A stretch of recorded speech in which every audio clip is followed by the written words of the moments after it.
Angin kencang dan hujan deras disertai petir terjadi di hampir seluruh wilayah kota Kendari, Sulawesi Tenggara.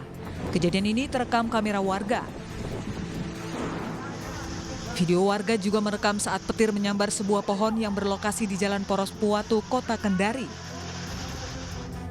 Berdasarkan laporan dari kepolisian, akibat kejadian ini, 3 orang meninggal dunia akibat tertimpa pohon dan tersambar petir.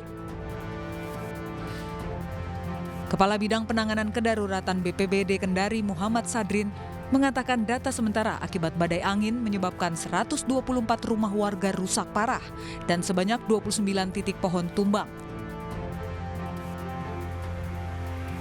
Badai angin yang menyebabkan pohon tumbang memutus jaringan listrik di hampir 11 kecamatan di Kota Kendari dan membuat ruas jalan sulit dilalui.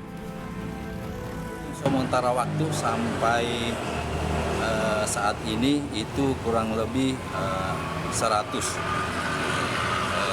rumah yang terdampak yang kami yang sudah masuk data. Tapi itu kan data sementara waktu. Nanti masih kami juga menunggu data-data yang dari kelurahan yang belum melaporkan. Hingga saat ini BPBD masih menunggu data warga terdampak musibah badai angin dari sejumlah kelurahan.